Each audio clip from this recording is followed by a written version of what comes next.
Well, what's up, everybody? Y'all know what it is. It's Fred's Fan View. Real Fans Talk Sports.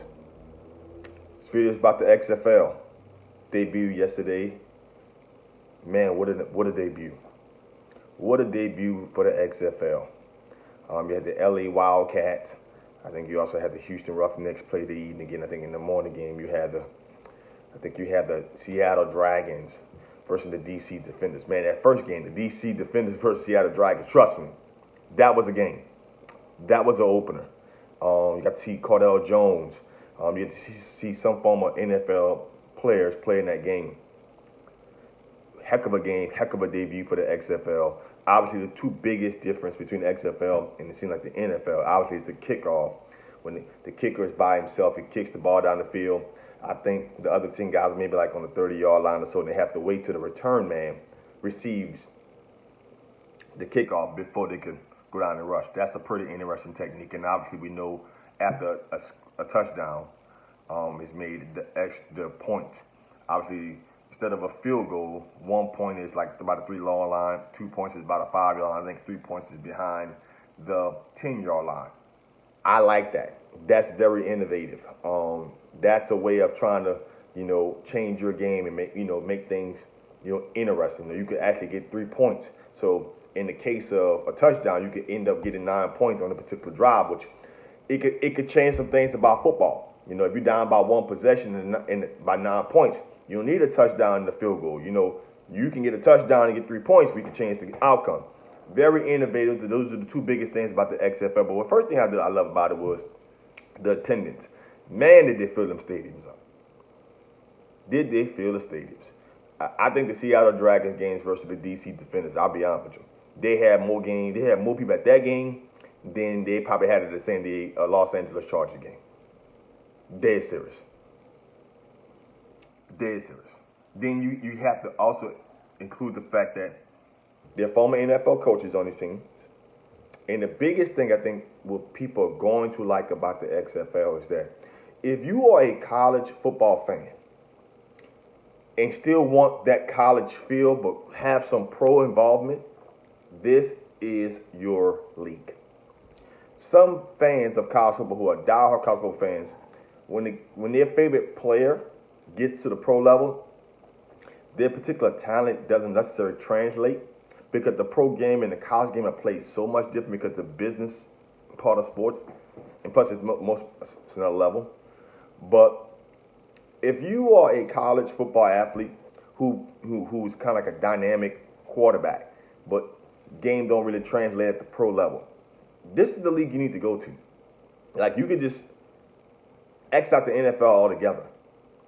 This is their league. If you was a big-time playmaker at the college level, but couldn't make plays at the pro level, I'll give you an example. If you were Johnny Manziel, this is your league. The XFL is the league where he can still be Johnny Football, one of the best players in it.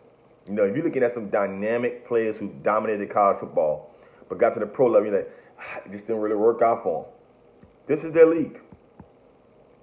It gave me that when I watched the product, it gave me, this is one notch above college, but not the NFL level. So for players who had to get to the pro level and change positions, or they couldn't completely express their full talent at the pro level, this is their league. The XFL. And it's not so much that it's played, like college football. It's just, it feels like college football. I think the way plays are drawn up, the way I'm watching plays happen, it happens in a college football manner. There were so many big plays. I'm like, this feels like college football all over again. But these guys are pro players now. All of them are not college players no more. They're a lot of them are former NFL players. They probably played 2 or 3 seasons, couldn't crack the NFL roster. People don't understand the NFL is a business first. But I think even for the coaches who are coaching, a lot of these guys were out of DC, defensive coordinators, like Jim Jones was a former head coach. So this is their league. It was a great debut. I think they got a couple other games today. Today is Sunday. I love the debut of the XFL. It didn't feel like arena football to me. It didn't feel like some substitute. It just felt like a different league. It felt like college football, but still having pro talent.